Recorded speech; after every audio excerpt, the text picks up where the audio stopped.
Good evening. Welcome back to another episode of Green Men Profits for the advanced learners, and today is part 3 on how to utilize Treasury bonds. So let's get into it.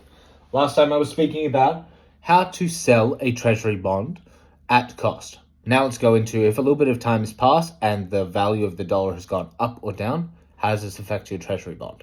Let's do this. So first of all, the very simple one is, of course, if price goes down, meaning that if price goes down, they've printed no new Treasury bonds, meaning that these ones are guarded like gold and investors are going to go crazy for them. In other words, you can sell them for a higher price. How does this work? So most of the time, when this ratio goes up, it means that, okay, the value of your dollar is holding higher than what it is at the moment, meaning that your original $1,000 investment has now raised in price. But the only problem is it's been guaranteed for a 5% return, so that the value is locked, meaning that at the end of the statute of limitations, it's only ever going to pay out $2,500.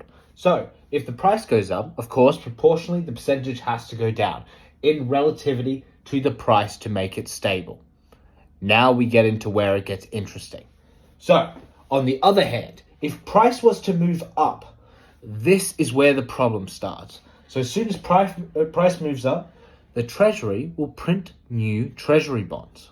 And why do they do that? Because now they can capitalize on the same Treasury bonds, but advertise to a newer market at a higher percentage. So instead of it being these standard old Treasury bonds that might be 5%, this one here might be 6%, meaning that, of course, this one is going to be much more sought after by investors than this one. So what are the consequences of this? Well, it means that this one here goes on a massive sale.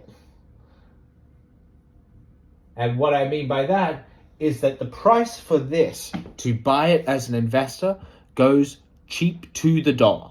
So how does that work? So it means that X in this equation has gone substantially down. But coincidentally, because it is locked at a certain price and the amount that it can make after a certain statute of limitations, how do we solve this? Well, the way that this does is it artificially inflates the amount of percentage return that you might get.